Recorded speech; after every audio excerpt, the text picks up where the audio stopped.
आज का जो सेशन है it's all about prompt engineering और जो हमारे स्पीकर है वो है Zile Huma. Zile Huma is doing BS sociology from UOP. Now you must be wondering कि लाइक आर्टिफिशियल इंटेलिजेंस सोशियोलॉजी तो डिफरेंट चीज़ है, so that's the thing she has learns artificial intelligence on her own. She is self taught and has provided extensive services to multiple companies as a freelancer। तो अगर चाहे वो लोगो creation हो गया या पोस्टर डिज़ाइन जितनी भी चीज़ें वो उसने एआई टूल्स को यूज़ करके ही बनाई हैं। तो जैसे कि आप सबको पता है कि एआई टूल्स फ्रीली अवेलेबल है, but what is more important is what your prompt is. So जितना अच्छा आपका प्रॉम्प्ट होगा उतना अच्छा आपका एआई टूल जो है वो रिस्पॉन्स देगा। सो आज के सेशन में चलिए हम आपको बताएंगे कितने अच्छे से आप प्रॉम्प्ट दे सकते हो और एआई टूल से ज़्यादा इफेक्टिवली चीज़ें जो है वो आप आउटपुट जनरेट कर सकते हो। सो आप अटेंटिवली सुनिएगा एंड जितने भी क्वेश्चंस हैं आप एंड में पूछ सकते हैं। सो ओवर टू यू ज़िले होमा, बेस्ट ऑफ लक।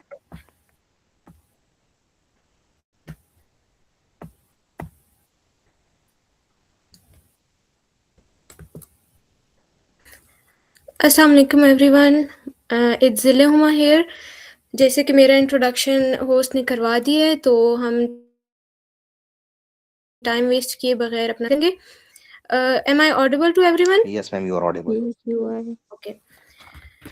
तो आज का जो हमारा वेबिनार है it's all about prompt engineering और हम इस वेबिनार में बेसिक से एडवांस तक सारा स्टडी करेंगे और सारा लर्न करेंगे कि कैसे आप एआई टूल्स को यूज़ करके और कैसे आप एक अच्छा प्रॉम्प्ट देके एआई टूल से एक बेहतरीन आउटपुट जो है और आउटकम जो है वो जनरेट करवा सकते हैं।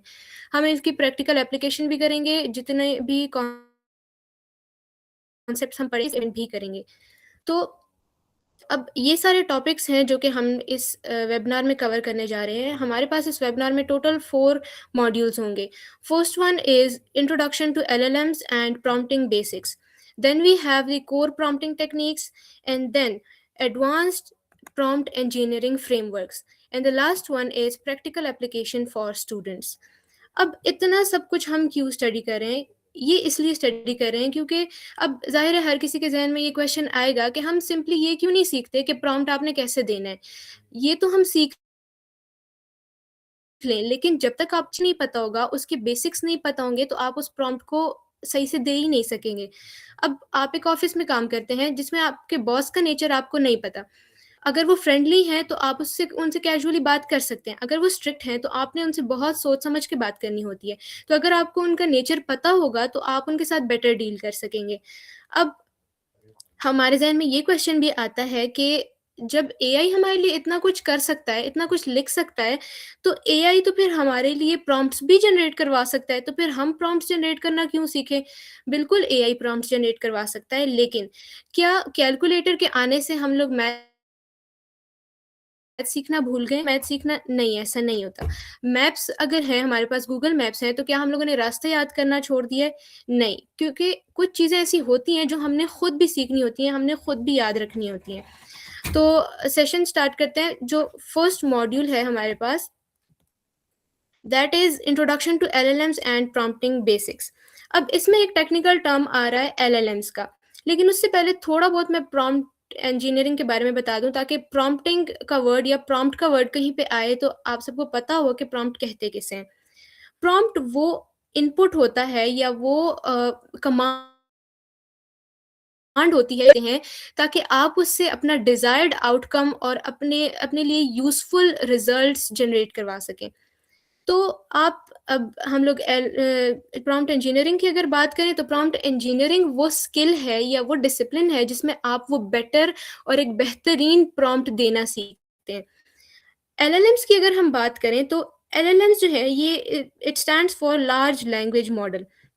ये वो एआई टूल्स होते हैं जो कि ह्यूमंस की तरह ही रीड करते हैं, टेक्स्ट को अंडरस्टैंड करते हैं और लिखते हैं। मतलब ऐसे एआई टूल्स तो हमारे पास बहुत से होते हैं, लेकिन जो इमेज जनरेशन एआई टूल्स होते हैं, जो वीडियो जनरेशन वाले होते हैं, उनको हम एलएलएम्स में नहीं काउंट कर सकते, क्योंकि एलएलएम्स जो है ये टोटली राइटिंग टूल्स होते हैं जो कि आपको कोई रिटर्न में कोई आउटकम देते हैं। अब फॉर एग्जाम्पल हम कोई क्वेश्चन पूछते हैं किसी भी एआई टूल से कि what is the capital of France, तो वो हमें उसका रिप्लाई कर देता है। है। तो वो जो तो इट शोज़ कि ये एक एलएलएम है, ये एक राइटिंग या लैंग्वेज मॉडल है। ठीक है? अब जैसे बाकी के जितने भी एआई टूल्स हैं, फॉर एग्ज़ाम्पल डैली है, मिड जर्नी है, लियोनार्डो है, तो वो आपको इमेजेस जनरेट करके देते हैं। इसी तरह जो है वो 11 लैब्स है और वॉइस एआई है जो कि टेक्स्ट टू स्पीच करता है, तो वो उनको हम एलएलएम्स में नहीं काउंट कर सकते। अब जो हमारे फर्स्ट मॉड्यूल का जो फर्स्ट टॉपिक है that is generative AI versus discriminative AI. अब 2 टाइप के एआई टूल्स होते हैं। डिस्क्रिमिनेटिव एआई क्या करता है कि वो आपको आप जो डेटा उनको देते हैं वो उसको कैटेगरीज़ में डिवाइड करता है। मतलब वो आपको कोई नया डेटा जनरेट करके नहीं देता। जो डेटा आपने दिया है वो उसी में से आप उससे कोई क्वेश्चन पूछेंगे और वो आपको उसका आंसर करेगा। अब अगर हम एग्ज़ाम्पल ले लेते हैं, आप कोई एडमिशन यूनिवर्सिटी के एआई को देते हो और या डिस्क्रिमिनेटिव एआई को देते हो और आप उसको बोलते हो कि मैं एलिजिबल हूँ या नहीं हूँ, तो वो जाएगा उसी पोर्टल पे जाएगा, देखेगा कि उनका एलिजिबिलिटी क्राइटेरिया क्या है और उसके मुताबिक आपको बता देगा कि आप एलिजिबल हैं या नहीं। मीन्स आपने डेटा उसको ऑलरेडी प्रोवाइड कर दिया है, उसने उसी डेटा में से ही आपको आंसर किया है। अब यूट्यूब कमेंट आप दे देती हैं, यूट्यूब कमेंट देती हैं, आप उनको उनसे ये पूछते हैं कि ये स्पैम है या ये जेन्युइन है? तो वो आपको ये बता सकता है उसमें से कि ये जो कमेंट है ये स्पैम हो सकता है या जेन्युइन हो सकता है। आपने उसको डेटा ऑलरेडी दे दिया है, वो आपको उसी में से ही आंसर करेगा। और इंटरेस्टिंग चीज़ ये है कि डिस्क्रिमिनेटिव एआई में आपको प्रॉम्प्ट इंजीनियरिंग की ज़रूरत नहीं पड़ती। मीन्स कि आपको कोई स्पेसिफिक और कोई स्ट्रक्चर्ड प्रॉम्प्ट आपने नहीं देना होता। आप उसको सिंपल सा कुछ भी बोल दें, जैसे यहाँ पे हमने एग्ज़ाम्पल देखी है, फ्रॉड और सेफ, एलिजिबल और नॉट एलिजिबल, तो ये इतना सा प्रॉम्प्ट भी उसके लिए काफ़ी होता है। तो आपको उसके लिए प्रॉम्प्ट इंजीनियरिंग सीखने की ज़रूरत नहीं पड़ती। लेकिन आजकल हम लोग सिर्फ़ जनरेटिव एआई टूल्स पे रिलाई नहीं कर सकते, हमें जनरेटिव एआई टूल्स भी चाहिए होते हैं, जो कि ना सिर्फ़ डेटा को कैटेगरीज़ में डिवाइड करते हैं या क्लासिफ़ाई करते हैं, बल्कि वो हमारे लिए न्यू डेटा भी क्रिएट करते हैं, वो डेटा जो कि प्रीवियसली एक्ज़िस्ट नहीं करता। इसकी अगर हम रियल वर्ल्ड एग्ज़ाम्पल्स देखें, तो जैसे चैट जीपीटी है। चैट जीपीटी हमारे लिए जो है वो टेक्स्ट जनरेट करता है, डैली है जो कि इमेज जनरेशन हमारे लिए करता है, इस तरह कोपायलट है जो कि कोड की जनरेशन करता है। तो चैट जीपीटी अगर आपके लिए एक स्टोरी लिख रहा है तो हो सकता है वो ऐसी स्टोरी हो जो उसने सुनी हो, मतलब वो स्टोरी एग्ज़िस्ट ही ना करती हो। तो मीन्स कि उसने न्यू डेटा आपके लिए जनरेट किया है, तो वो आता है जनरेटिव एआई टूल्स में। और ये एआई टूल्स होते हैं, इनके लिए प्रॉम्प्ट इंजीनियरिंग बहुत इम्पोर्टेंट होती है, क्योंकि आपने अगर कोई न्यू डेटा जनरेट करवाना है, तो आपने प्रॉपरली उस एआई को गाइड करना है कि आपको किस टाइप का डेटा चाहिए। Then we have the next topic, evolution of models. कैसे एआई टूल्स जो हैं उनके वर्जन्स चेंज हुए, पहले RNN, then LSTM and then transformers. जैसे पहले जब कंप्यूटर्स बने थे तो वो बहुत बड़े थे, आहिस्ता-आहिस्ता लैपटॉप्स, फ़ोन्स और वही कंप्यूटर हमारी पॉकेट्स तक आ गया। तो इसी तरह उनके उसके डिफरेंट वर्जन्स थे। इसी तरह एआई टूल्स के भी डिफरेंट वर्जन्स क्रिएट हुए थे। आरएनएन जो था वो एक एआई टूल था जो कि बहुत से आरएनएन में बहुत से एआई टूल्स आते हैं बेसिकली। लेकिन उनके साथ इश्यू ये होता है कि उनकी मेमोरी लॉस का इश्यू होता है, मीन्स वो उनकी मेमोरी वीक होती है। अगर आप उसको एक लॉन्ग पैराग्राफ दे देते हैं, तो आरएनएन जब आप उसको लॉन्ग पैराग्राफ देंगे, एंड तक आप पहुँचेंगे उससे भूला हुआ होगा कि आपने स्टार्ट में क्या दिया। तो डेफ़िनेटली स्टार्ट में भी आपने कोई इन्फॉर्मेशन ही दी होगी, तो अगर वो उस इन्फॉर्मेशन को इग्नोर कर देगा या भूल जाएगा, तो वो आपको आपका डिज़ायर्ड आउटकम या एक एक्यूरेट रिज़ल्ट नहीं दे सकेगा। तो आरएनएन के इस प्रॉब्लम को कहते हैं वैनिशिंग ग्रेडिएंट प्रॉब्लम। इस इश्यू को सॉल्व करने के लिए एलएसटीएम क्रिएट किया गया, long short term memory. LSTM जो था वो आरएनएन का ही एक अपग्रेडेड वर्ज़न था, जिसमें गेट्स इंस्टॉल किए गए थे। वो गेट्स ये डिसाइड करते थे कि किस इन्फॉर्मेशन को एआई टूल ने याद रखना है और किस इन्फॉर्मेशन को भूल जाना है। क्योंकि डेफ़िनेटली आप एक प्रॉम्प्ट देते हो तो उसमें कुछ चीज़ें ऐसी होती हैं, अब जैसे मैंने बोला कि आरएनएन जो था वो शुरू के लाइन्स को भूल जाता था, लेकिन क्या पता शुरू की लाइन सबसे ज़्यादा इम्पोर्टेंट हो। तो एलएसटीएम में जो गेट्स इंस्टॉल किए गए थे, जो गेट्स उन्होंने इंट्रोड्यूस किए थे, वो यही डिसाइड करते थे कि किस इन्फॉर्मेशन को इन्होंने याद रखना है, किस इन्फॉर्मेशन को उन्होंने जो है वो भूल जाना है। उसके बाद लेकिन इसमें इशू सीक्वेंशियली काम करता था, means one word at a time. कैसे? कि अगर आप इसको एक सेंटेंस देते हैं कि माय कैट इज ब्यूटीफुल, तो ये माय को अलग से इंटरप्रेट करता था, कैट को अलग से, इज को अलग से और ब्यूटीफुल को अलग से। तो जब वो सारे वर्ड्स इकट्ठे होकर एक सेंटेंस बनाते थे तो कभी कभी वो उसका मीनिंग गलत ले लेता था। तो इस वजह से इन मॉडल्स को ट्रेन करना भी बहुत डिफिकल्ट होता था और लॉन्ग कॉन्टेक्स्ट जो है उनको ये प्रॉपरली प्रोसेस नहीं कर सकते थे। उसके बाद एक गेम चेंजर आया जिनको हम ट्रांसफॉर्मर्स कहते हैं। 2017 में ट्रांसफॉर्मर, जब गूगल ने एक रिसर्च पेपर सबमिट पब्लिश किया था जिसमें उन्होंने बोला था attention is all you need. Attention is all you need, इस फ्रेज का मतलब ये है कि जो एआई है उससे अगर आपको एक डिजायर्ड आउटकम चाहिए तो आपने क्या करना है, आपने अटेंशन पे करनी है, एक एक वर्ड पे अटेंशन पे करनी है। जो जो आप एआई को बोल रहे हैं तो आपने एक एक वर्ड को इतने गौर से लिखना है और ऐसे लिखना है कि आपको आपको ये पता हो, आपके जहन में ये हो कि उसी वर्ड की बेस के ऊपर तो आपने अटेंशन पे करनी है। और तब ट्रांसफॉर्मर्स जब बने थे तो ट्रांसफॉर्मर्स ने इंट्रोड्यूस किया अटेंशन मैकेनिज्म। अब ट्रांसफॉर्मर्स जो थे वो क्यों स्पेशल थे, एक तो ये थी कि वो पूरे सेंटेंस को, इंटायर सेंटेंस को एट वंस जो है वो प्रोसेस कर सकते थे। मतलब ये नहीं होता था कि वन वर्ड को एट अ टाइम करे, जो कि एलएसटीएम का इशू था। इसमें मेमोरी का इशू भी नहीं था जो कि आरएनएन में था। और ये अगर आप इसको एक पूरा पैराग्राफ देते थे तो इसको पता होता था कि आप जो है आपके पैराग्राफ का फर्स्ट लेटर और लास्ट लेटर आपस में कैसे कनेक्टेड है। इनमें जीपीटीज जो कि जनरेटिव प्री ट्रेन ट्रांसफॉर्मर्स होते हैं, जैसे हमारे पास चैट जीपीटी भी है, तो इसी टेक्नोलॉजी को यूज करते हुए ये टूल्स जो है बनाए गए थे। अब प्रॉम्प्ट इंजीनियरिंग कैसे पॉसिबल हुई, तो ट्रांसफॉर्मर्स के थ्रू पॉसिबल हुई। क्योंकि जब ट्रांसफॉर्मर्स बने तो लोगों को समझ आई कि अब जो है हम लॉन्ग कॉन्टेक्स्ट या लॉन्ग प्रॉम्प्ट्स दे सकते हैं, क्योंकि अब एआई हमारे लॉन्ग प्रॉम्प्ट्स को समझ सकता है। तो मतलब कि हम अपना डिजायर्ड आउटकम दे जो है उससे जनरेट करवाने के लिए हम एक लॉन्ग प्रॉम्प्ट दे सकते हैं। सेकंड टेक्सचुअल अंडरस्टैंडिंग थी ट्रांसफॉर्मर्स की।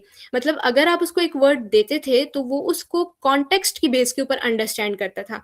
फॉर एग्जाम्पल मैच का वर्ड है तो आपने उसको एक पैराग्राफ दिया और आपने उस पैराग्राफ में हर जगह पे फुटबॉल की बात की, लेकिन आखिर में आपने सिर्फ मैच का वर्ड लिखा, आपने उसके साथ फुटबॉल मैच नहीं लिखा। लेकिन वो उस एआई में, उस ट्रांसफॉर्मर में इतनी एबिलिटी थी उसकी कि वो उस पूरे कॉन्टेक्स्ट को स्टडी करके, उसको रीड करके ये अंडरस्टैंड कर सकता था कि उस लास्ट वाले वर्ड मैच का क्या मतलब है। उसको समझ आ जाती थी कि ये जो लास्ट में मैच का वर्ड है ये उसी पूरे पैराग्राफ में हुई है। इसी तरह हम लोग एक और एग्जांपल ले लेते हैं बैंक की। तो अगर आप बैंक का वर्ड यूज़ कर रहे हो तो वो पूरे उसको जो है पूरे कॉन्टेक्स्ट को स्टडी करके, उसको रीड करके वो ये समझ जा सकता था कि आप रिवर बैंक की बात कर रहे हो या फिर आप फाइनेंशियल बैंक की बात कर रहे हो। थर्ड थिंग वाज़ दैट ये जो ट्रांसफॉर्मर्स थे इनमें बहुत ज़्यादा डेटा ट्रेनिंग के दौरान पुट किया गया था और इनमें ये एबिलिटी थी कि ये न्यू डेटा को भी लर्न कर सकते थे। तो अगर आप उसको 2 से 3 एग्ज़ाम्पल भी देते थे तो वो नया से नया टास्क जो है वो क्विकली लर्न कर लेता था। अब आते हैं मेन चीज़ पे जो कि आज का हमारे वेबिनार का मेन टॉपिक है, प्रॉम्प्ट इंजीनियरिंग। सो थोड़ा सा समझा दिया, लेकिन इसकी प्रॉपर डेफिनेशन ये है कि prompt engineering is a discipline where we design inputs और prompts for large language models, means LLMs, in a way that in guides them to produce accurate, reliable and useful outputs। Means ये कि जब आप LLMs को use करते हैं तो LLMs को आप ऐसे इनपुट्स दें, ऐसे इनपुट्स उनके लिए डिज़ाइन करें कि वो आपके लिए एक्यूरेट, रिलायबल प्रोड्यूस करें। जो रिजल्ट आपको चाहिए, जो आपका डिजायर्ड रिजल्ट है, वही आपको वो दे। और जिसको भी ये स्किल आता है कि वो एआई से अपना डिजायर्ड आउटकम ले सकता है और एक अच्छा प्रॉम्प्ट लिख सकता है, उसको हम कहते हैं प्रॉम्प्ट इंजीनियर। और इस डिसिप्लिन को कि जिसमें ये सिखाया जाता है कि कैसे आप जो है प्रॉम्प्ट देते हैं, उसको कहते हैं प्रॉम्प्ट इंजीनियरिंग। अब एआई जो है, जैसे हम लोग ह्यूमंस हैं, हम लोग लॉन्ग टेक्स्ट्स को, लॉन्ग सेंटेंसेस को अंडरस्टैंड कर सकते हैं, रीड कर सकते हैं, लेकिन एआई सिस्टम्स ऐसे नहीं कर सकते। एआई सिस्टम को जब हम लोग कोई सेंटेंस देते हैं, कोई लॉन्ग सेंटेंस देते हैं, तो वो उसको छोटे-छोटे पीसेस में डिवाइड करता है, छोटे-छोटे स्मॉल स्ट्रक्चर्ड पीसेस में डिवाइड करता है, जिनको हम कहते हैं टोकन्स। और फिर उन्हीं टोकन्स को कन्वर्ट किया जाता है नंबर्स में, क्योंकि कंप्यूटर जो है उसको अल्फ़ाबेटिकल लैंग्वेज समझ में नहीं आती, उसको नंबर्स की लैंग्वेज समझ में आती है, तो वो उसको फिर नंबर में, लेकिन सबसे पहले वो उन्हीं लॉन्ग सेंटेंसेस को टोकन्स में कन्वर्ट करता है। अब टोकन्स जो है वो एक स्मॉल पीस ऑफ वर्ड भी हो सकता है, वो एक कंप्लीट वर्ड भी हो सकता है, वो एक सिंगल कैरेक्टर भी हो सकता है, और वो किसी भी वर्ड का एक पार्ट भी हो सकता है। और एआई जो है वो उन्हीं टोकन्स को रीड करता है और उन्हीं के बेस के ऊपर जो है हमें आंसर करता है। अब कैसे? टोकन्स जो, जैसे मैंने बोला कि टोकन जो है वो एक वर्ड का एक पार्ट भी हो सकता है। तो अब अगर एक वर्ड है, ज़रूरी नहीं है कि उसमें सिर्फ़ एक ही टोकन होगा, उसमें 2 से 3 टोकन भी हो सकते हैं, ज़्यादा भी हो सकते हैं। एग्ज़ाम्पल हम ले लेते हैं की चेन की, तो अगर वो इसको ब्रेक डाउन करेगा तो की और चेन ये 2 टोकन्स बनते हैं। वर्ड है मिसअंडरस्टैंडिंग, इसको अगर वो डिवाइड करे तो इसमें 4 टोकन्स भी बन सकते हैं। स्टैंड और इंक 4 टोकन्स में ये डिवाइड हो सकता है। तो इसी तरह एआई टूल्स जो होते हैं, एआई सिस्टम्स जो होते हैं, वो हमारे लॉन्ग सेंटेंसेस को, हमारे लॉन्ग वर्ड्स को डिवाइड करते हैं और ब्रेक डाउन करते हैं टोकन्स में, और फिर उसको अंडरस्टैंड करके आपको रिस्पॉन्स देते हैं। ये कुछ एआई टूल्स हैं जो बहुत कॉमन है और इनकी टोकन्स की लिमिट है।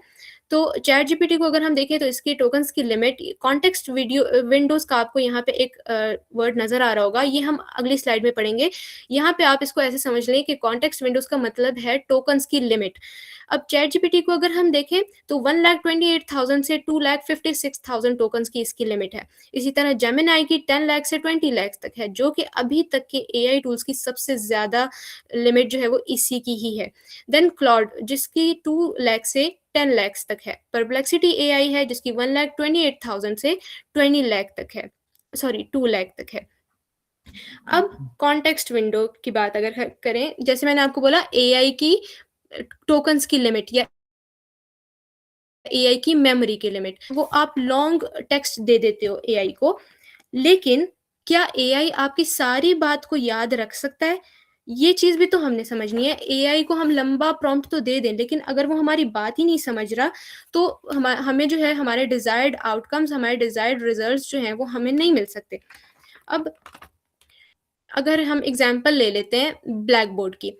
जब आप ब्लैक बोर्ड पे राइटिंग करते हो, जब ब्लैक बोर्ड पूरा फिल हो जाता है, आप एंड तक लिख लेते हो, उसके बाद आपने और टेक्स्ट लिखना है। तो हम क्या करते हैं कि हम ऊपर वाली जो लाइन्स होते हैं, उनको हम रिमूव कर देते हैं, ठीक है? ऊपर वाले वहाँ हम न्यू टेक्स्ट लिख लेते हैं। एआई भी ऐसे ही करता है, जब उसकी जो है टोकन्स की लिमिट पूरी हो जाती है, तो वो जितनी भी अर्ली लाइन्स होती हैं, जो फर्स्ट आपने लाइन्स लिखी होती हैं, वो उनको रिमूव कर देता है, और वहाँ पे आपका जो न्यू टेक्स्ट जो आप और लिख रहे होते हो, जो एक्सटेंड हो रहा होता है, वो वहाँ पे एडजस्ट कर लेता है।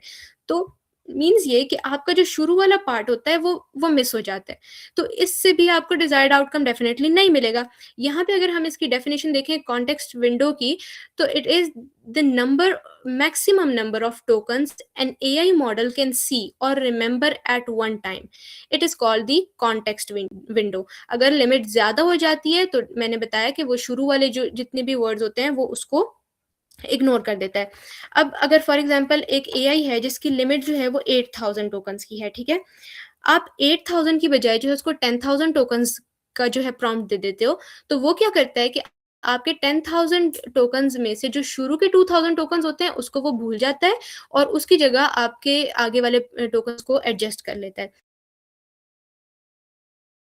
अब क्या पता यही बहुत इम्पोर्टेंट बात हो, शुरू वाले टोकन में फॉर एग्ज़ाम्पल आपने उनको बोला हो कि मुझे जो है वो रिप्लाई उर्दू में करो। वो तो उसने रिमूव कर दिया, क्या पता वो आपको जो रिज़ल्ट देगा वो इंग्लिश में हो। तो मीन्स कि आपको वो तो ना मिला जो जो रिज़ल्ट आप चाह रहे थे। तो इस चीज़ को समझना बहुत ज़रूरी होता है कि हमारे एआई टूल जो हम यूज़ कर रहे हैं उसकी लिमिट क्या है, वो उसको हम प्रॉम्प्ट कितना लंबा दे सकते हैं कि वो हमें वो आंसर दे जो हम चाहते हैं। तो ये वही एआई टूल्स हैं। तो अगर आपको ये पता होगा कि एक एआई टूल जो है उसकी लिमिट कितनी है, तो आपको ये भी पता होगा फिर इसके बाद आपको ये पता चल सकता है कि वो एआई टूल आपके लिए किस काम में बेनिफिशियल हो सकता है। अब चैट जीपीटी है, मैंने बताया कि उसकी लिमिट जो है वो 1,28,000 से है, तो इतने तक है। तो आप जो है इसको बुक्स के लिए नहीं यूज़ कर सकते। आप इससे लॉन्ग बुक्स नहीं लिखवा सकते, ना जिससे आप रीड करवा सकते हैं, चैट्स के लिए यूज़ कर सकते हैं, एसेस के लिए यूज़ कर सकते हैं, डिटेल टास्क्स के लिए यूज़ कर सकते हैं, लेकिन बहुत बड़े प्रोजेक्ट्स के लिए या बहुत बड़े डॉक्यूमेंट्स के लिए आप इसको नहीं जो है यूज़ कर सकते। तो इसी तरह जेमिनाई है, उसकी लिमिट बहुत ज़्यादा है, तो फिर आप उसको बिग प्रोजेक्ट्स के लिए यूज़ कर सकते हैं, आप उसको लार्ज डॉक्यूमेंट्स के लिए यूज़ कर सकते हैं। Next topic we have is types of prompts. Direct prompt होते हैं हमारे पास और एक होते हैं स्ट्रक्चर्ड प्रॉम्प्ट्स। तो डायरेक्ट प्रॉम्प्टिंग में क्या होता है कि उसमें हम एक सिंपल इंस्ट्रक्शन दे देते हैं, एक सिंपल टास्क देते हैं, कोई कॉन्टेक्स्ट नहीं देते, कोई बैकग्राउंड नहीं देते एआई को, एक शॉर्ट वन लाइन और बुक देते हैं। For example, what is the capital of Pakistan, वो हमें आगे से बता देगा इस्लामाबाद। हमने एक सिंपल सी विदाउट एनी कॉन्टेक्स्ट एक सिंपल सा हमने प्रॉम्प्ट दिया, उसने हमें आंसर दे दिया। लेकिन यहाँ पे इशू ये होता है कि एआई को गेस करना होता है कि आपको एग्जैक्टली चाहिए क्या। अब आप फॉर एग्जाम्पल पूछते हो कि right a blog post about milk shake. अब आपने इसको ये तो एक सिंपल सा एक डायरेक्ट प्रॉम्प्ट दे दिया, लेकिन अब एआई को आपके इतने से प्रॉम्प्ट से ये समझ नहीं आ रही कि आपको जो है वो ब्लॉग पोस्ट कितनी लंबी चाहिए, उसकी लेंथ कितनी होनी चाहिए, कितने मैक्सिमम कैरेक्टर्स होने चाहिए उसमें, आपकी ऑडियंस कौन है, आपने ये ब्लॉग पोस्ट जो है वो किस ऑडियंस के लिए लिखना है, और आप जो है अपने ब्लॉग पोस्ट की टोन क्या चाहते हैं। आप इसको फ्रेंडली रखना चाहते हैं, आप इसको फनी रखना चाहते हैं, आप इसको फॉर्मल रखना चाहते हैं, प्रोफेशनल रखना चाहते हैं।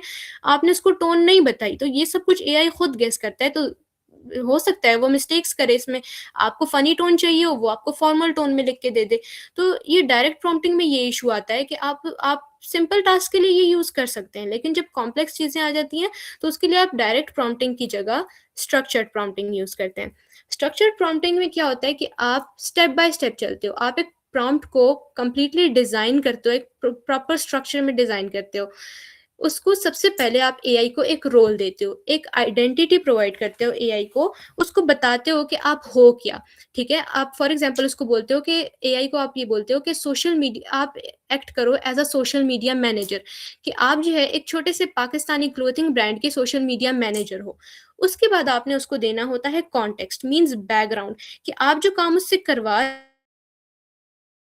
रहे हो, आपने इसको कॉन्टेक्स्ट दे दिया कि हम जो है वो यूनिवर्सिटी गर्ल्स के लिए एक न्यू ईद कलेक्शन लॉन्च कर रहे हैं। तो ये आपने इसको कॉन्टेक्स्ट दे दिया, आपने इसको रीजन दे दिया कि आप जो काम कर रहे हो वो क्यों कर रहे हो। उसके बाद आपने उसको टास्क देना होता है कि आप एआई से क्या चाहते हो कि वो आपके लिए क्या करे। तो आप एआई को बोलते हो कि मेरे लिए कैची इंस्टाग्राम कैप्शंस लिख के दो, कि जो पोस्ट जो हमारी न्यू ईद कलेक्शन है अगर हम वो इंस्टाग्राम पे पोस्ट करते हैं तो हम उसके साथ कैप्शंस क्या लिखें जिससे ज़्यादा से ज़्यादा ऑडियंस अट्रैक्ट भी हो और ज़्यादा से ज़्यादा हमारी पोस्ट की रीच भी हो। आपने उसको टास्क दे दिया, फिर उसके बाद आप उसको कॉन्स्टेंट्स देते हैं, जिसमें आप नेगेटिव कॉन्स्टेंट्स भी दे सकते हैं। कॉन्स्टेंट्स में आप उसको कुछ माइनर डिटेल्स देते हैं। अगर हम नेगेटिव कॉन्स्टेंट्स की बात करते हो कि इस एआई टूल ने इस आंसर को देते हुए क्या चीज़ नहीं करनी, क्या गलती नहीं करनी। तो आप इसको फॉर एग्ज़ाम्पल नहीं होना चाहिए। 3 हैशटैग से ज़्यादा आपने नहीं देने। मतलब आपने ये बताना है कि क्या उसने नहीं करना। टास्क में आपने उसको बताया कि क्या करना है और कॉन्स्टेंट्स में आपने उसको बताया कि क्या नहीं करना। और आप इसको ये बोल दो कि जार्गन्स नहीं यूज़ करने, बहुत मुश्किल इंग्लिश नहीं यूज़ करनी, सिंपल इंग्लिश यूज़ करनी है। एंड में आपने उसको फॉर्मेट देना होता है कि आपको जो है वो किस रिजल्ट चाहिए। ठीक है, आपका रिजल्ट कैसा दिखना चाहिए। तो आप उसको बोल देते हो कि मुझे कैप्शन और हैशटैग्स जो है वो सेपरेटली दे दो। तो अगर इस प्रॉम्प्ट को हम कंबाइन करें कि स्ट्रक्चर्ड प्रॉम्प्ट कंबाइन होके कैसा लगेगा, तो it will sound like act as a social media manager for a small Pakistani clothing brand. We are launching a new Eid collection for university girls. I want you to write a catchy Instagram caption for this new Eid collection of our brand. Keep it under 50 words. Don't use more than 3 relevant hashtags. Keep the language easy and simple. Provide me the caption and hashtags separately. तो ये एक complete prompt हो गया जिसको हम बोलेंगे structured prompt. Then we have some use cases कि आप जो है राइटिंग और ये जो प्रॉम्प्ट्स हमने अभी पढ़े, simple prompts means direct prompts और एक इंजीनियर्ड प्रॉम्प्ट मतलब कि स्ट्रक्चर्ड प्रॉम्प्ट। तो इसको हम अप्लाई करेंगे कि ये जो है इसको अगर हम लोग चैट जीपीटी पे देते हैं या फिर अगर हम जेमिनाई से इसके रिजल्ट्स जो है लेने की कोशिश करते हैं, तो हमें जेमिनाई किस तरह का रिजल्ट देता है। अब फॉर एग्ज़ाम्पल सबसे पहले हमारे पास है right a message asking for internship. अगर आप ये सिंपल सा प्रॉम्प्ट दोगे एआई को, तो वो आपको एक अलग रिज़ल्ट देगा। लेकिन अगर आप उसको एक इंजीनियर्ड प्रॉम्प्ट दोगे, तो वो आपको एक अलग रिज़ल्ट देगा। फॉर एग्ज़ाम्पल हम ये वाला प्रॉम्प्ट लेके चीटी को देते हैं। सो लेट्स सी कि ये हमें कैसे आंसर करता है।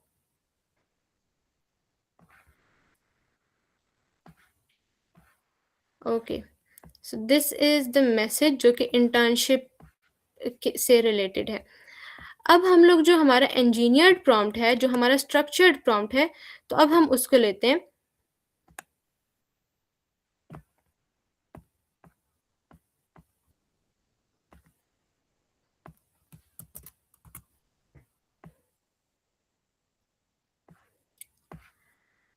Here is the result of the structured prompt.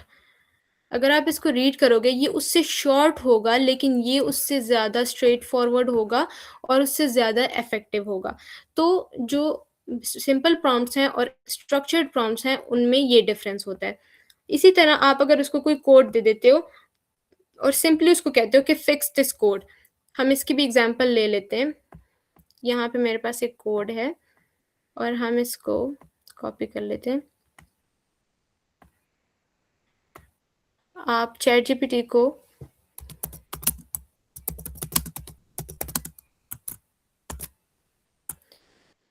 कहते हो कि फिक्स दिस कोड। ये सिंपल सा डायरेक्ट प्रॉम्प्ट इसको मैंने दे दिया और मैंने कोड प्रोवाइड कर दिया। अब ये इस कोड को फिक्स करके देगा।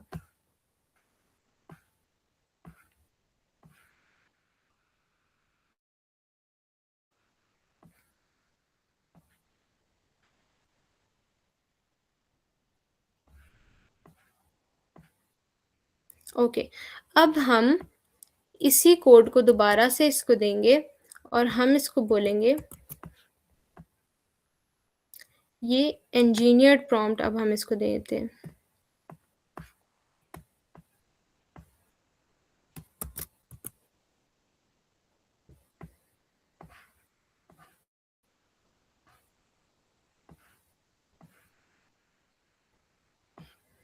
हियर इसने एक-एक प्रॉब्लम को अब एक्सप्लेन किया और ये बताया कि प्रॉब्लम है, उसका बेटर ऑप्शन क्या हो सकता है, और फिर ये हमें एक कंप्लीट हमारा जितना भी कोड था, वो कोड दोबारा देगा उन एरर्स को ठीक करके।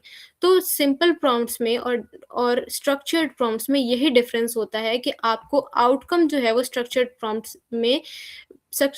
प्रॉम्प्ट के थ्रू जो है वो ज़्यादा बेटर मिलता है। So this is the result of the structured prompt.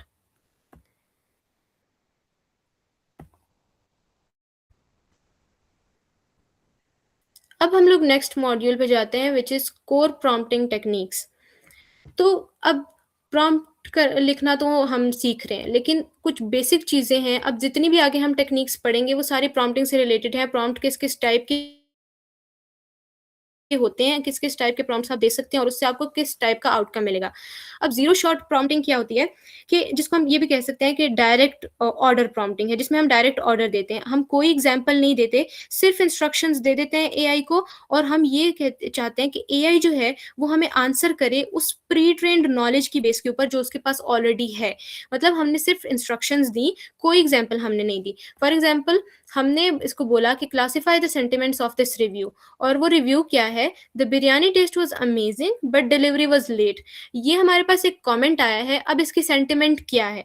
तो वो हमें आउटकम देता है कि इसकी सेंटिमेंट है मिक्स्ड। लेकिन प्रॉम्प्टिंग की बात करें तो उसमें हम 2 से 3 एग्ज़ाम्पल्स भी प्रोवाइड करते हैं एआई को और फिर हम लोग बोलते हैं कि इन एग्ज़ाम्पल्स की बेस के ऊपर अब हमें इस चीज़ का आंसर दो। जैसे फॉर एग्ज़ाम्पल हम उसको बोलते हैं कि ये जो है, ये 2 एग्ज़ाम्पल्स हम उसको दे रहे हैं। I got my order on time, इसका सेंटिमेंट जो है वो पॉज़िटिव है और हम इस पॉज़िटिव सेंटिमेंट को लेबल कर रहे हैं 1 से। सेकंड एग्ज़ाम्पल हमने इसको दी, the shirt size was wrong, इसका सेंटिमेंट है नेगेटिव और लेबल जो है वो हम इसको कर रहे हैं 0 से। फिर हम लोग इसको थर्ड देते हैं, द पैकेजिंग वाज़ ओके, और हम इसको बोलते हैं कि अब इसका हमें आंसर आप करो। तो वो हमें यहाँ पे सेंटिमेंट देता है कि ये न्यूट्रल है और इसका लेबल जो होगा वो होगा 0.5। हाँ, ज़ीरो शॉट्स प्रॉम्प्टिंग में और फ्यू शॉट प्रॉम्प्टिंग में यही डिफ़रेंस होता है कि एक प्रॉम्प्ट ऐसा होता है जिसमें आप कोई एग्ज़ाम्पल नहीं देते हो, सिंपल इंस्ट्रक्शंस दे देते हो और एआई के पास जितनी नॉलेज होती है वो उसके मुताबिक आपको आंसर कर देता है। और फ्यू शॉट्स प्रॉम्प्टिंग में आप ऑलरेडी उसको जो है वो कुछ एग्ज़ाम्पल्स प्रोवाइड कर देते हो कि देखो ये मैंने इस तरह से करना है, अब ये वाला जो रह गया है ये आपने इस तरह से कर लेना है। तो वो जो है वो आपके पिछले आंसर्स की बेस के ऊपर या उन्हीं एग्ज़ाम्पल्स की बेस के ऊपर आपका जो क्वेश्चन होगा उसको आंसर करेगा, उसको रिस्पॉन्स देगा। अब नेक्स्ट कॉन्सेप्ट जो कि most important chain of thought. Chain of thought जो है जिसको हम लॉजिकल थिंकर भी कहते हैं, ये इसलिए इम्पोर्टेंट है क्योंकि जितनी भी कॉम्प्लेक्स प्रॉब्लम्स होती हैं उनके लिए यही वाली टेक्निक यूज़ की जाती है। जब आप एआई से कोई कॉम्प्लेक्स प्रॉब्लम सॉल्व करवाते हो तो वो इसी टेक्निक को यूज़ करके आपके लिए वो प्रॉब्लम सॉल्व करता है। अब इसमें क्या होता है कि आप जब एआई को बोलते हो कि let's think step by step, तो जब आप उसको ये बोल देते हो तो वो एआई जो है वो उस चीज के ऊपर, उस प्रॉब्लम के ऊपर रीजनिंग करता है। मतलब वो डायरेक्ट कंक्लूजन नहीं दे देता आपको, वो लॉजिक बिल्ड करता है, वो लॉजिकल कंक्लूजन्स और लॉजिकल आंसर्स आपको देता है, जिसकी वजह से हेलुसिनेशंस कम होती हैं। हेलुसिनेशंस मीन्स के फॉल्स आंसर्स। अब अगर हम लोग एक सिंपल सा प्रॉम्प्ट देते हैं चैट जीपीटी को तो वो उसमें मिस्टेक्स कर सकता है, लेकिन अगर हम उसको बोलें कि let's think step by step, तो वो जो है वो उसमें मिस्टेक्स नहीं करेगा। कैसे, ये भी हम चैट जीपीटी पे देख लेते हैं। अब फॉर एग्जांपल मैं इसको बोलती हूँ कि give me the emoji of seahorse. यहाँ पे मैं आपको समझाऊंगी कि हेलुसिनेशंस किसको कहते हैं। ये इमोजीज इन्होंने सी हॉर्स की दी हैं, जिनमें से एक भी सी हॉर्स का एक्चुअल इमोजी नहीं है। इसको कहते हैं हेलुसिनेशंस। मैंने इसको एक सिंपल सा प्रॉम्प्ट दिया था जो कि एक प्रॉपर प्रॉम्प्ट नहीं था, जिसकी वजह से हेलुसिनेशंस जो है क्रिएट हुई। ऑफ थॉट होता है उसमें हम लोग मस्ट ये बोलते हैं कि थिंक स्टेप बाय स्टेप। अब एक एग्जांपल है हमारे पास कि a shopkeeper had 20 samosas, all but 12 sold, but how many are left? Let's think step by step. अगर हम इसको जनरली ऊपर ऊपर से देखेंगे तो हम ये कहेंगे कि एक शॉपकीपर है जिसके पास 20 समोसा है और उसमें से जो है वो 12 सेल हो गए और 8 रह गए। अगर हम इसको जनरली वैसे ही देखेंगे तो हमें ये समझ आएगी, लेकिन यहाँ पे लिखा बट 12, मतलब सारे बिक गए सिवाय 12 के। तो जब हमने उसको बोला कि थिंक स्टेप बाय स्टेप, तो वो ऐसे एक एक चीज को ब्रेक डाउन करके उसकी रीजनिंग करके आपको आंसर देगा। यहाँ पे वो लिखे उसने आंसर कैसे किया, ये आउटकम्स, ये एग्जांपल्स जो है ये मैंने एआई से ही जो है लेके यहाँ पे पुट की हुई है। तो अब वो रीजनिंग कैसे करेगा कि टोटल समोसास कितने थे, 20, उसमें से सोल्ड कितने हुए, 8, और रिमेनिंग कितने हुए, 20 माइनस 8, तो आंसर होगा 12। तो इसी तरह के जो कुछ कॉम्प्लेक्स या जिन चीज़ों से जितने भी प्रॉब्लम्स होते हैं, ऐसे जितने भी इश्यूज होते हैं, उनको सॉल्व करने के लिए चेन ऑफ थॉट टेक्निक का यूज किया जाता है। Then we have instruction prompting. Instruction prompting, जिसको हम द फ्रेमवर्क भी कहते हैं, उसमें हम एआई को कुछ बाउंड्रीज दे देते हैं, कुछ जो है बाउंड्रीज सेट कर देते हैं और एआई को कहते हैं कि आपने इसी तरह से काम करना है। जैसे ये थोड़ा बहुत जो है स्ट्रक्चर्ड प्रॉम्प्टिंग की तरह ही है, जिसमें हम एआई को एक पर्सोना देते हैं, एक आइडेंटिटी देते हैं। जैसे for example act as a senior Python developer, फिर कौन नहीं करना और क्या आपने करना है। तो हम इसको बोल देते हैं कि कोई एक्सटर्नल लाइब्रेरीज का आपने यूज नहीं करना और कोड को जो है वो 20 लाइंस के अंदर ही रखना है। फिर उसको हम कुछ स्पेसिफिक इंस्ट्रक्शंस देते हैं कि explain the code like I am 5 years old। तो मतलब ये हमने उसको कुछ स्पेसिफिक इंस्ट्रक्शंस दे दी। तो इस टाइप के जो प्रॉम्प्ट्स होते हैं, इस टाइप की जो प्रॉम्प्टिंग होती है, जिसमें हम एक रोल देते हैं, एक आइडेंटिटी देते हैं एआई को, फिर उसको कुछ कॉन्स्टेंट्स देते हैं कि आपने क्या करना है और क्या नहीं करना, और फिर उसमें एक स्पेसिफिक इंस्ट्रक्शन भी देते हैं। जैसे इसमें हमने इसको ये बोला कि ये कोड मुझे एक्सप्लेन करो जैसे मैं एक 5 साल का बच्चा हूँ। तो इस तरह के कोड्स को कहते हैं इंस्ट्रक्शन प्रॉम्प्टिंग या इंस्ट्रक्शन प्रॉम्प्ट्स। एग्जाम्पल्स हम देख लेते हैं कि यहाँ पे एक एग्जाम्पल है, act as a polite school principal. यहाँ पे ये हो गया इसका रोल जो हमने एआई को दिया। Then write a message to parents informing them that school will remain close due to heavy rain. ये हम लोगों ने इसको कंस्ट्रेंट्स में दे दिया और साथ ये भी लिखा कि keep the tone respectful, do not create panic, ये भी हमने नेगेटिव कंस्ट्रेंट्स में दे दिया। अब कीप इट अंडर 100 ने ये भी इसको बोल दिया कि 100 वर्ड से जो है ज़्यादा नहीं होना चाहिए। तो ये एक प्रॉपर इंस्ट्रक्शन प्रॉम्प्टिंग थी जिसमें हमने एक पर्सोना भी दिया, एक आइडेंटिटी भी दी एआई को, उसको कॉन्स्टेंट्स भी दिए, पॉजिटिव भी और नेगेटिव भी, और उसको स्पेसिफिक इंस्ट्रक्शंस भी दी। Okay, then we have module number 3, advanced prompt engineering frameworks, जिसमें इसमें हम कुछ एडवांस्ड कॉन्सेप्ट्स को समझेंगे जो कि थोड़े से कॉम्प्लेक्स हो सकते हैं, लेकिन ये वही टाइप्स ऑफ प्रॉम्प्ट्स ही हैं। इसमें देखोगे कि कैसे डिफरेंट टाइप्स ऑफ प्रॉम्प्ट्स होते हैं और उनको कैसे एआई डिफरेंट तरीकों से डील करता है। तो ए रिएक्ट एआई और रिएक्ट फ्रेमवर्क जो है, ये हमारे पास फर्स्ट वन है। रिएक्ट जो है, it is a combination of 2 words, reason and act. इसमें एआई जो है वो सिर्फ एक्ट नहीं करता और सिर्फ सोचता नहीं है, बल्कि उसके ऊपर रीजनिंग भी करता है।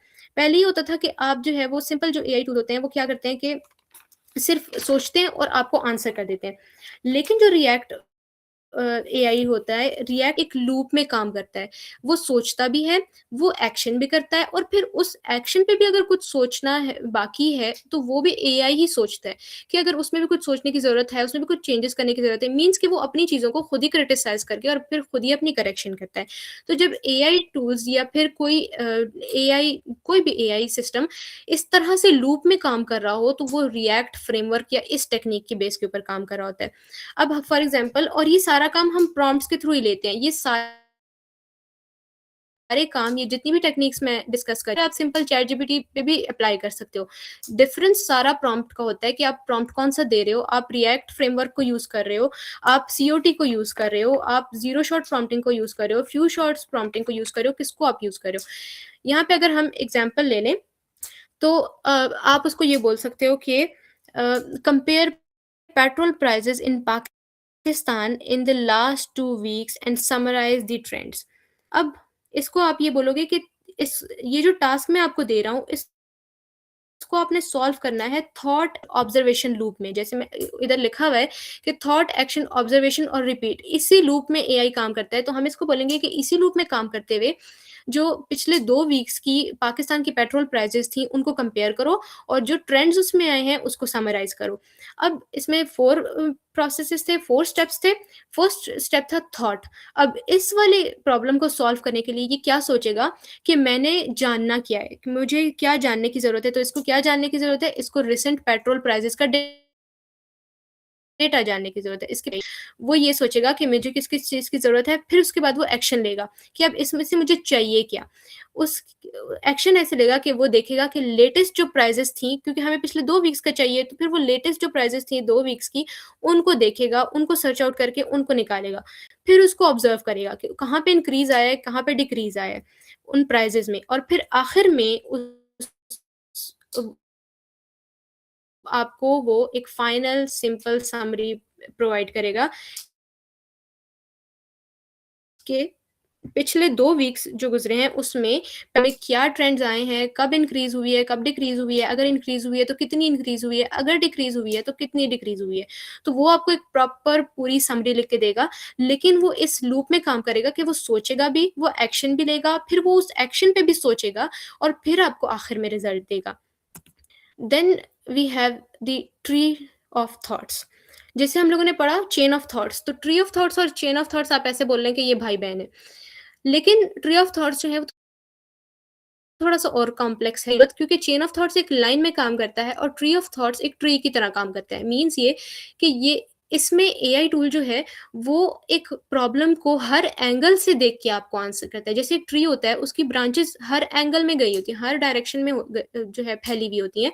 तो इसी तरह ये भी इस टेक्नीक में भी एआई टूल आपकी प्रॉब्लम को हर एंगल से देखता है, हर डायरेक्शन से देखता है और देन आपको आंसर करता है।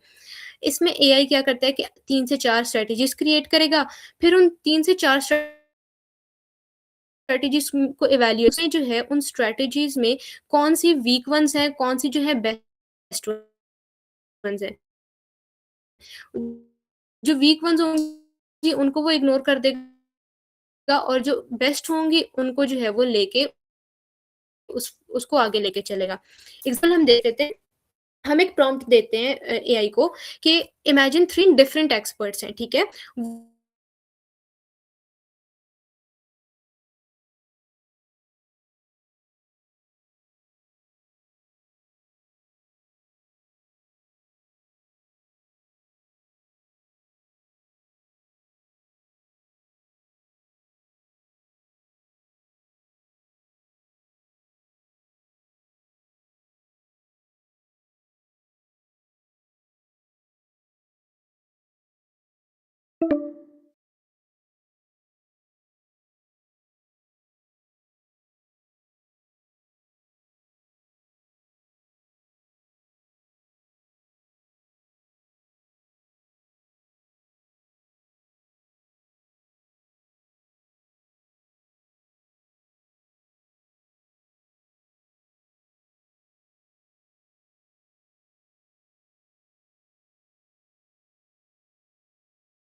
होंगे तो उनको लेके उनको कंबाइन करके आपको एक proper optimised master plan provide करेगा।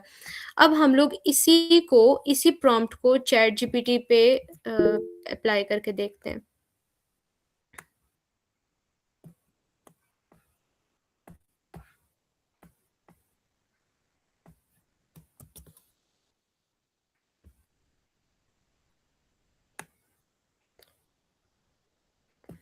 इसमें थोड़ा कॉपी करने का इशू आता है स्लाइड्स में। Sorry for this inconvenience.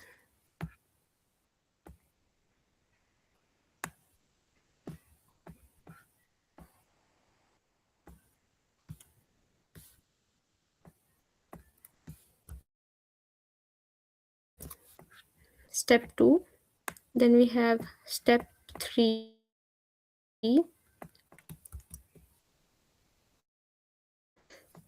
and at the end it will give us a complete master plan उन सब चीज होंगी उनको एनालाइज करके।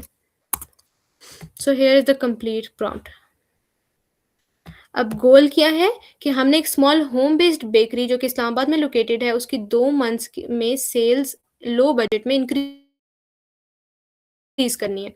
अब फेज 1 में, ठीक है, 1 मिनट, इसने 3 स्ट्रेटेजीज क्रिएट करनी है और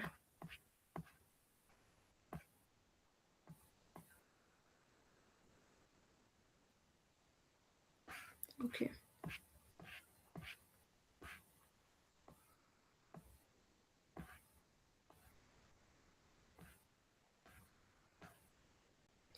लुक एट दिस। इसने हमें वीक बाय वीक एक प्रॉपर एक्शन प्लान इस पूरी प्रोसेसिंग के बाद, इस पूरी एनालिसिस के बाद, सारे जितने प्लान्स जो हैं वो जितने एक्सपर्ट्स थे उन्होंने जितने प्लान्स दिए उनको लेके उसने उनको एनालाइज किया, उनके पॉजिटिव नेगेटिव पॉइंट्स लिए और एट द एंड आपको एक प्रॉपर प्लान बना के दिया कि आपने कैसे जो है कौन कौन सी मार्केटिंग स्ट्रेटजीज को यूज करना है, बजट ब्रेकडाउन और पूरा एक प्रॉपर प्लान आपको बना के दे दिया कि आप 2 मंथ्स में उस होम बेस्ड बेकरी की सेल्स कैसे बढ़ा सकते हैं। तो इस तरह ट्री ऑफ थॉट जो है वो आपको 3 से 4 स्ट्रेटजीज भी बना के देगा, वो उनको इवेल्युएट भी करेगा, उससे वीक वंस को रिमूव भी करेगा और जो बेस्ट आइडियाज होंगे उनको कंबाइन करके आपको एक फाइनल रिजल्ट भी देगा। Then we have directional stimulus prompting, जिसमें हम एक डायरेक्शन दे देते हैं, एक हिंट बेस्ड प्रॉम्प्टिंग होती है ये, जिसमें हम इंस्ट्रक्शंस दे देते हैं, मेन इंस्ट्रक्शंस दे देते हैं और कुछ कीवर्ड्स दे देते हैं या डायरेक्शंस दे देते हैं, जिससे एआई को हेल्प होती है कि हमने फोकस कहाँ करना है। मीन्स एक फोकस पॉइंट आप दे देते हो एआई को। फॉर एग्जाम्पल हमारा this article about online freelancing, आप इसको एक ऑनलाइन फ्रीलांसिंग का आर्टिकल देते हो और आप उसको बोल देते हो कि इसको समराइज कर दो, लेकिन साथ आप ये बोलते हो कि focus only on how to start, required skills and common beginner mistakes. अब अगर हम लोग यहाँ पे, मेरे पास एक आर्टिकल है फ्रीलांसिंग का, तो इसमें कंप्लीट टिप्स हैं एक बिगिनर के लिए कि वो फ्रीलांसिंग जो है वो कैसे स्टार्ट कर सकते हैं।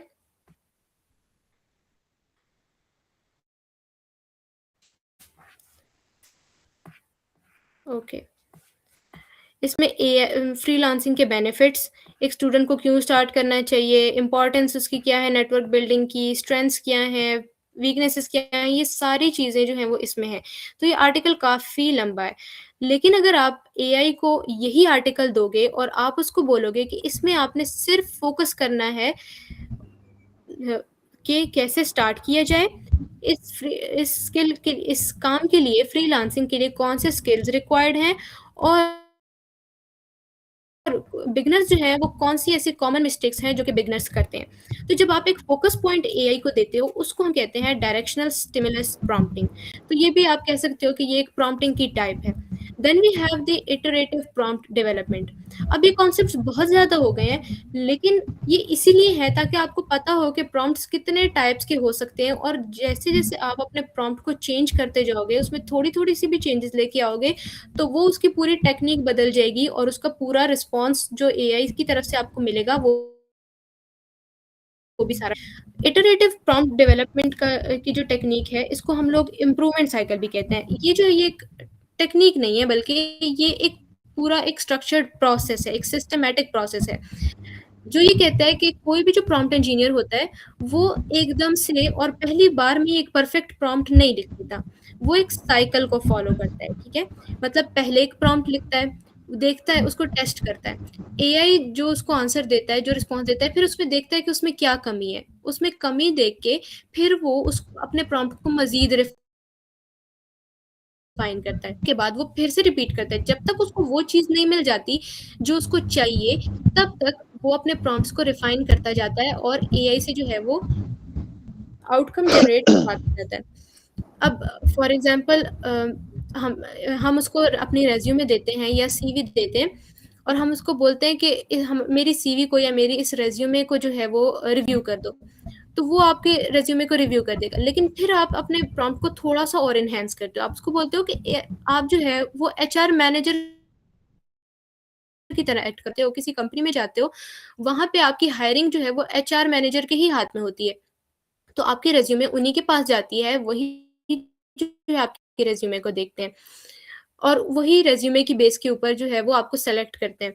तो आप उसको बोल देते हो कि आप एक एचआर मैनेजर की तरह एक्ट करो और मेरी इस रिज़्यूमे में, मेरी इस सीवी में मुझे 3 स्ट्रेंथ्स बताओ और 3 वीकनेसेस बताओ। वो आपको फिर वो बता देगा। अब तब भी आपको आपका डिज़ायर्ड आउटकम नहीं मिला, तो फिर आप अपने प्रॉम्प्ट को थोड़ा और एनहांस करते हो कि एक्ट एज़ अ रिक्रूटर इन ना पाकिस्तान ने इसको और स्पेसिफिक कर दिया और फिर suggest improvements for fresh graduate applying for software engineer job identify missing keywords and formatting issues. तो यहाँ पे आपने इसको और डिटेल्ड प्रॉम्प्ट दे दिया और डिटेल्ड प्रॉम्प्ट दिया कि अब इसमें मेरे रेज्यूमे में ये सारी चीज़ें नोट करो और मुझे ये सब बताओ। तो जो प्रॉम्प्ट इंजीनियर होता है, ज़रूरी नहीं है कि वो प्रॉम्प्ट गुरु हो और उसको जो है वो पहली दफ़ा पे एक परफेक्ट प्रॉम्प्ट लिखना आ जाए। आप लोग जितने भी लोग होते हैं जो कि प्रॉम्प्ट इंजीनियरिंग करते हैं, प्रैक्टिस से सीखते हैं, प्रैक्टिस के बगैर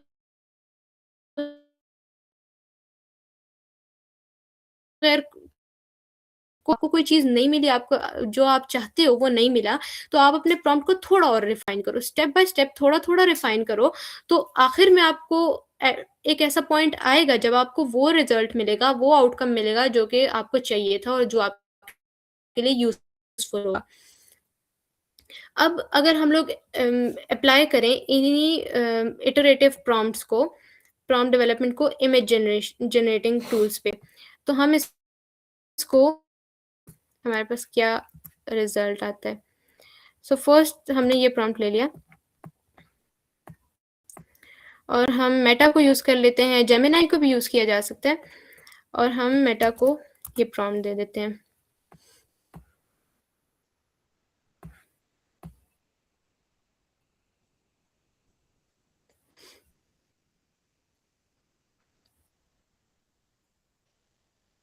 ये इमेजेस मेटा ने हमारे लिए जनरेट कर दी। उसके बाद हम इसको प्रूफ करने के लिए हम इसको ये प्रॉम्प्ट दे देते हैं।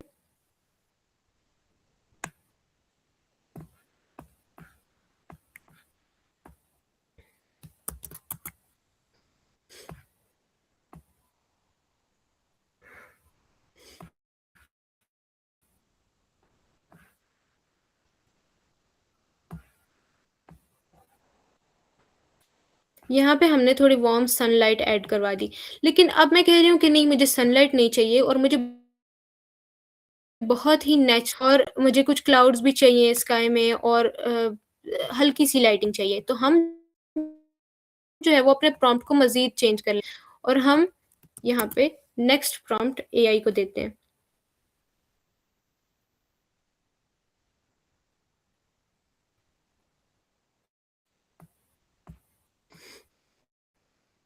See these are the most realistic ones, जितनी भी ऊपर हमें इमेजेस दी हैं, वो सारी कहीं न कहीं एआई जनरेटेड लग रही हैं।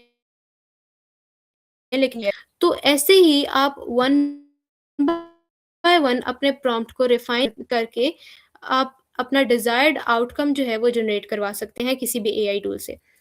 अब लास्ट जो हमारा मॉड्यूल है वो है प्रैक्टिकल एप्लीकेशंस फॉर स्टूडेंट्स। तो स्टूडेंट्स के ज़्यादातर क्या काम होते हैं, हमने नोट्स बनाने होते हैं, समरीज़ जो हैं वो अपने टेक्स्ट बुक्स की और समरीज़ जो हैं क्रिएट करवानी होती है ताकि हम को लॉन्ग नोट्स हो या बुक हो, कम टाइम में उस समझ सकें कि उसमें है क्या। हमने असाइनमेंट्स लिखवाने होते हैं, ठीक है? इसके लिंक में है, कोई आईटी का स्टूडेंट है तो उसने कोड्स जनरेट करवाने होंगे। हम लोग डेली प्रोडक्टिविटी के लिए भी अपने डेली टास्क्स के लिए भी एआई का यूज़ कर सकते हैं या फिर हम कुछ क्रिएटिव प्रोजेक्ट्स के लिए, जैसे हमारी हर सेमेस्टर में मेरी अपनी पर्सनली प्रेज़ेंटेशंस होती हैं जो कि एआई से जनरेट की जाती हैं, क्योंकि हम लोग अब ये यहाँ हर कोई जो है एआई यूज़ कर रहा है, ठीक है?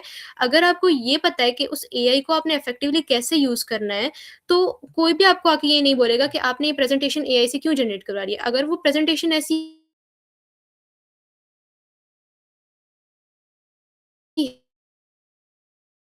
है कि वो अपनाना चाहिए। तो अगर आप एक स्टूडेंट हैं और आपने नोट्स बनाने हैं, ठीक है? तो आप एआई को ये प्रॉम्प्ट दे सकते हो कि एक स्टडी असिस्टेंट की तरह एक्ट करो। यहाँ पे आपने उसको स्टडी असिस्टेंट बना दिया कि वो आपके लिए नोट्स लिखेगा, वो आपके लिए समरी प्लीज़ देखिएगा। और फिर आप उसको बोलते हो कि summarise the key points from this lecture text in 5 simple bullet points. तो इस तरह आपने इस प्रॉम्प्ट के थ्रू अपने नोट्स जनरेट करवा लिए। लेकिन ये डिफरेंट प्रॉम्प्ट्स हैं जो कि आपके लिए डिफरेंट टास्क करेंगे। असाइनमेंट राइटिंग के लिए आप उसको बोलते हो कि act as my English tutor, help me right an essay outline on the importance of clean environment with 3 main points and 1 example for each। यहाँ पे आपने ये असाइनमेंट लिखवाई, इसमें आपने प्रॉम्प्ट अपना चेंज कर लिया।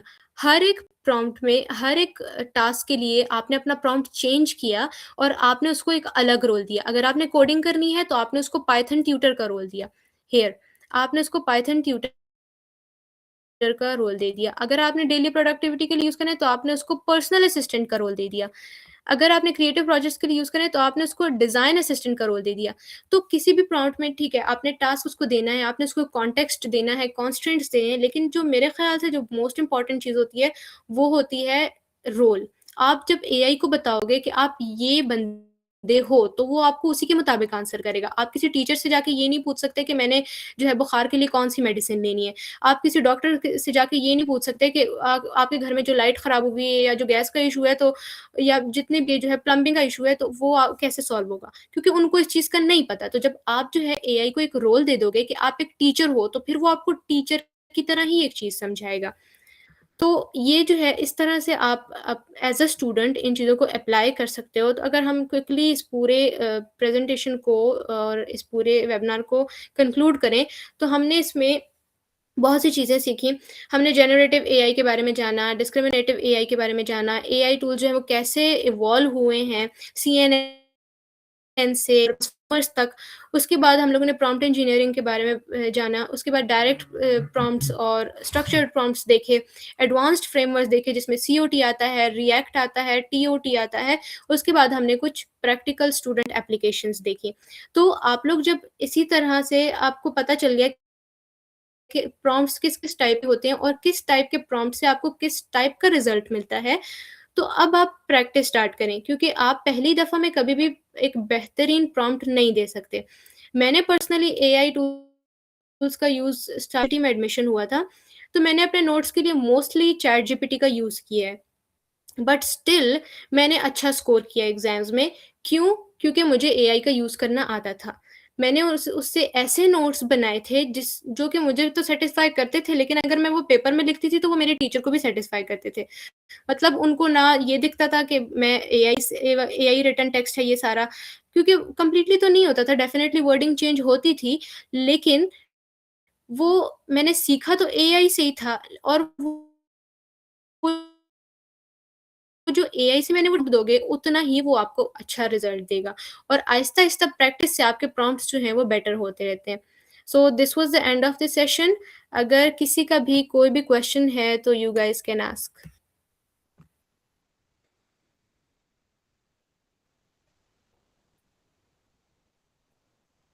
किसी ने क्वेश्चन पूछना हो तो अपना माइक ऑन करें और उसके बाद पूछें।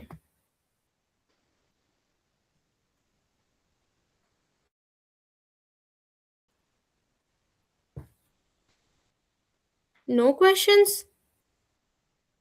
इतनी अच्छी समझ आ गई है? Do you have any question regarding today's session? You may free to ask and use the chat box, please.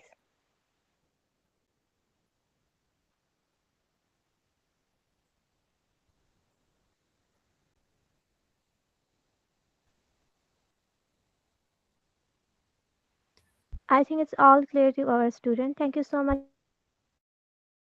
ma'am. You're coming with us thank and you. give a very fantastic and informative webinar. Thank you so much for this opportunity, and see you again inshallah. Inshallah. Allah Hafiz. Allah Hafiz.